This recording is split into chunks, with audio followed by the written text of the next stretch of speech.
Of course it is. Welcome to you, mate. Hello, Jim. Thanks for having me. They've got to get back out their stuff. It's gone to a new level. I'm getting all sorts of social media pestering on it, so I've really got to. I'm not sure. Do I embrace it, Jim, or do I just knock it on the head? Don't do what the Chompers did. No. What So did the they do? Chompers for years tried to get filthied up at it. Yeah. And that just meant you got more. Yeah. Right. So in the end, you just got to Embrace it. embrace it. Embrace it. All right. And laugh. Yes. Laugh at it. Enjoy. You Brodie stuff Grundy. a few things up, so just laugh at it all. I'm going to have a big summer, Bill. I'm going to work on my speaking, and looking forward to a big 2023. I might come with you. And you and me. We can do some Brodie training. Grundy Yes. surely doesn't move to Melbourne. Oh, it's a big story, Jim, which I broke Jeepers. yesterday. But look, it's fascinating. You Just broke drop it. that one in there, Did you little like JZ. that? I like that. Bit of theatre Some for other us. blokes were taking credit for it. Oh, no, they try and swan in on the story So sometimes. you got Bill. it first. Well done, JZ. Story start Well, here. let's at the- just wait and see if it happens. Hey, Actually, hey. that's a point. I just said there was other interest, Jim. Don't worry about it. Right, tell us about it. Right, so let's be honest. Brodie Grundy is on the nose at Collingwood. He's on a bumper deal, $950,000 a year, and they're trying to clear space for Dan McStay, Bobby Hill. Been talking about this. What will Jordan DeGoey did, and Tim Taranto at GWS is a player of interest. So how do they clear this cap space? They got $950,000 a year on Brodie Grundy, and quite clearly they have said to that star ruckman, explore your options, big fella. So they have been proactive. He has met GWS, already had an interview. He has met Melbourne, Max Gawn, Alan Richardson, Simon Goodwin, and Geelong is also another club, Bill, who's Has he met with them? I'm not sure he has. Righto. But they're more of backseat operators Yes, they are. in the Brodie Grundy race. But Melbourne as we sit here right now, Melbourne is the front runners. If Brodie Grundy moves, Luke Jackson leaves, they need a second ruckman. Yeah. Simon Goodwin has said, we want to play two rucks. And Brodie Grundy, like the ruck market, it's not that strong, Bill. No. There's not a lot of gun big No. blokes out there. So Hold they on. sit there and they ask Max Gawn, just like they did Tom Hawkins about Jeremy Cameron. They say, can we bring in the Hawk? They said to Max Gawn, do you want Brodie Grundy to come in? Now, Max Gawn's 31. It's his 13th season. He's had 2 ACLs, right? They need to protect and support him next year. And Max Gawn has said, I'm happy to play a bit more forward if he can bring in the big fella to lead the ruck division, help the superstar midfield brigade, and potential. But Yeah. what? So he leaves Collingwood. Yep. Collingwood are going to have yes. to pay Yes. because they're how much are they paying still with Treloar? 250. So they're paying Collingwood are paying $250 of his 250. contract. Yep. So what would they have to pay for Brodie Grundy for him to go to Melbourne if it happened? 250 to 300 again. So that's in excess of 500 They're paying for none. for two Nothing. players to be playing at other clubs. Yeah. But these are Collingwood's options. They can spend $5 million over the next 5 years on Brodie Grundy, or they can spend 1.5 to essentially move him on and get some other players who they think will help him. Now, the other part of this deal, Jim and Bill, is what's the pick arrangement, right? So Melbourne, if Luke Jackson leaves, as we expect, Melbourne will want 2 first-round picks, probably late ones, from Fremantle. 2, yep. Now, what does Collingwood want for Brodie Grundy? Yep. They So want a first rounder. A first rounder at Yeah, least. yeah. But what if it's a back end? What if it's pick sort of 15, 16? Does that get it done? And they want to move him on, so Yes. it might work. Might work. So if they pay a bit of the salary, they get maybe a first round pick from Melbourne, and Brodie Grundy could line up in Melbourne colours round 1. Max Gawn at the full forward squad. It's the biggest. It's the biggest trade So could there be curveball. Collingwood, Melbourne, Freo? Could there be a big 3-wayer. three-wayer, a menage a trois? Did Goody speak I don't know what today? that is. No, don't even think about it. I don't even know what that is. Did we hear from Goody today? He certainly did, and he was asked, "Have you met with Brodie Grundy?" He wouldn't confirm that, but he did say, Rabsy, that they want to play 2 rucks next season. So recruiting sources are expecting Jackson to go to Fremantle and think Melbourne are in the box seat for Brodie Grundy. Wow. Jim. So I hope one of the ruckmen at Collingwood don't break down. Dunkley? Yes, so Western Bulldogs, these negotiations have dragged out with Yes. Josh Dunkley. He is still out of contract. Now, we have confirmed that Port Adelaide is an interested party. They've spoken to Liam Pickering, Josh Dunkley's manager, about his intentions and haven't got a clear feeling. Is that the Pickers? Well, it gives a big nose on Liam. Well, it's not that big. So every time his name gets brought up, Sorry, yes. We've been serious here, Yes. James. And he would love that too. oh no, he wouldn't loves figures? it. He gets around it. No, it doesn't. The big so, nose.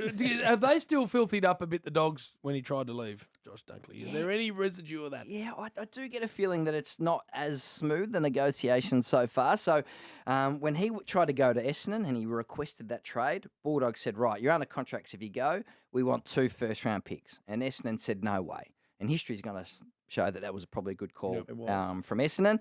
Well, they're not keen again? Well, I think they want to keep their pick and they got sort of other priorities. I think they want another speedy halfback and they need a big bloke in the key forward. I think their midfield's okay. But Port Adelaide are interested, but crucially, they're not going to give their top 10 pick. Their first pick will be off limits in any Josh Dunkley deal. So then the Western Bulldogs go, well, what What about Georgiades? what are we actually going to get from him? Now, he is a special talent, I think. And he got dropped last week. I wonder whether Essendon, who had a crack at him a year ago, and they missed out on Ben King, I wonder whether Essendon have a go at Mitch Georgiades down the track. Do you like him? You're the Yes, I superstar like him. centre forward. He's going to be all right. He's only a kid. Why is Camperdown Ken dropping him? Especially when Marshall didn't play. He had COVID and they dropped Georgiades. I couldn't believe that. Wouldn't shock me if the Bombers go hard for him. Do Cripps go? Carlton Hill? go again on Cripps? Are I we don't- going to find that out next? Yes. Tease them over the break, Jay-Z. More Jay Clark next on the Rush Hour Triple M. Jay-Z Clark is in the studio. Cripper, what do Carlton do? Yes, I don't think they challenge a 2-match suspension. He's got to be on the sidelines as Carlton try and put together a patchwork quilt, a manufactured makeshift sort of midfield in his absence. They're missing Hewitt, Kennedy Bill, and now Cripps. So Got Walsh. without him, Shearer. how do they beat Melbourne and Collingwood? They need one win over the next 2 games. So they got Walsh, they got Shearer, they got Dow, they got Zach Fisher. Yes. The Will Setterfield in the wing didn't get much of it. Do they bring him into the on board? Do they try and rotate him through there? What about Jack Martin? I mean, Silvani. playing. That's the thing. Like, how are they going to go against the might of Melbourne's midfield? I think Michael Voss has to come up with some sort Has of. to play himself. That's a good. He's got to get back out there. He's got to get That's back what out he's got to do.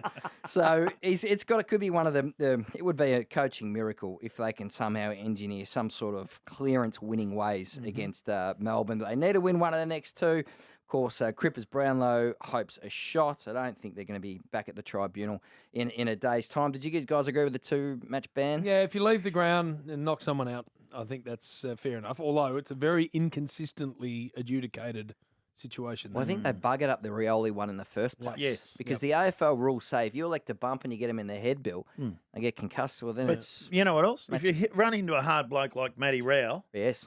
and who doesn't go down, you're saved.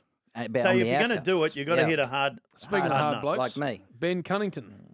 Speaking of hard Yes. blokes. Now, we've been saying that the Sam Doherty is the story of the year. Well, Ben Cunnington is not far behind him. So he's forward off cancer. You would know better than anyone, Jim. He is an absolute favourite son. He's the heart and soul of Arden Street down there. And we saw the scenes today.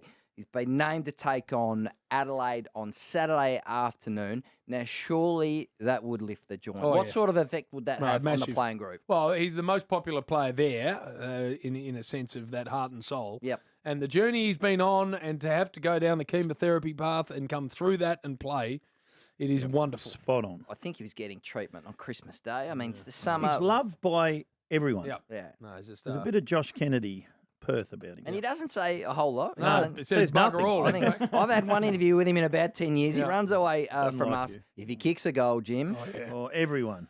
well, The crowd. yeah, They they're come right. from everywhere. The whole footy The public. 57 people there from the crowd Who will is, run onto shut the up, ground. Fat. Who are they playing to Kangaroos? They're playing Adelaide. Adelaide over there on Saturday. Oh, in Adelaide. Who've had a big week. That bloody oath they have. Whoosh. I'm Hey, there. you're there. I'm aren't going to you? go and Oh, watch you're it. watching I'm going it. to run onto the ground Oh, yeah? and say, well done, Cunners. Yeah, no, he's a star. Dyson Heppell. Yeah, so Essendon back in the conversation, trying to re-sign their captain on a 1-year deal. We know Gold Coast is keen with a playing coaching contract. That's as many as 4 years, so 2 years playing potentially and 2 years coaching. That's been the mooted deal. I think the query for Essendon is Dyson Heppell still in the Bombers' best 22. I think they're sort of thinking he might play 6 or 10 games, but he's not a guaranteed selection each week. And Dyson Heppell may want to know that before he makes a decision. Remember, the President Paul Brasher said that out of the supplement scandal, we've probably been a bit too soft on the playing group. We felt bad about all that happened. Well, this is the hard edge. They're making a hard call, not a romantic call on Dyson Heppell.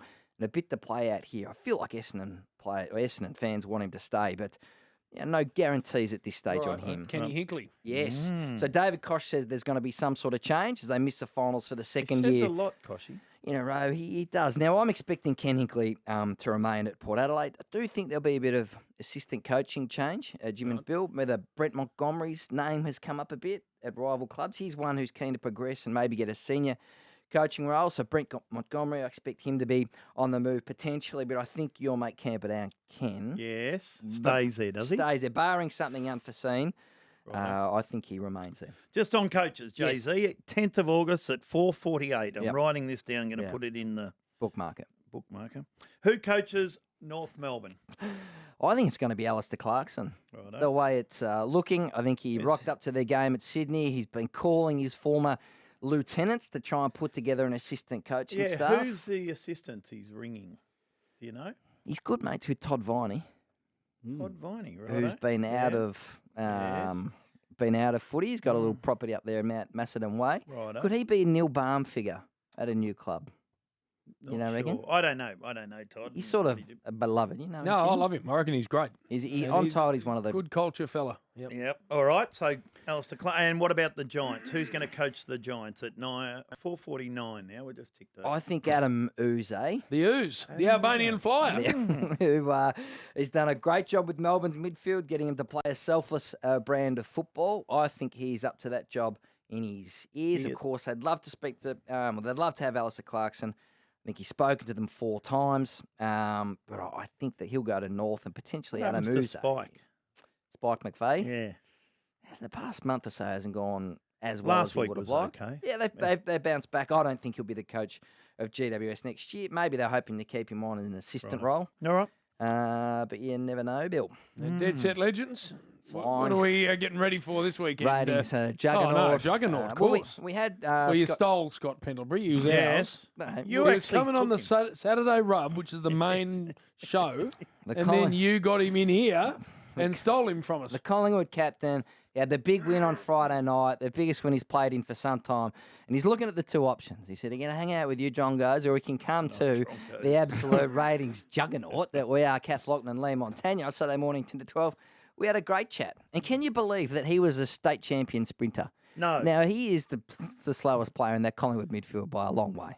Jay-Z, You Play He said- basketball. that's like saying to someone, you Yes. can either be on Broadway Yes. or you can go to Cleveland, Ohio and play in a high school musical. That's where And he LeBron chose- James he went. chose the high school musical. And I hear that the ratings soared, tripled. No, when he was on with us, yes, on did, the yeah, he phone. did. How's I heard- Joey going? I All heard, right? I heard he didn't give you blokes much. He goes gave a us lot. the go No. and gave you much. And gave you Joey? much job. He's going good. I love his game plan analysis and his theory, his philosophies. He He's knows al- a bit, doesn't he? He's always Would got he go something. into coaching, Joey Montagna? No, I think he's going all right. A what he's club, doing. a club called him last. Has he told you about that? No, but it wouldn't surprise me. A club called him last year and said you would be interested. That's how much his stocks are soaring.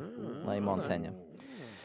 So I watch like it, this space. Jay-Z. Yep. Thanks for dropping in always. Thank you. Keep back out there. That's it. Nathan Murphy from the Collingwood Footy Club still to come. This is Triple M's Rush Hour, JB and Bill.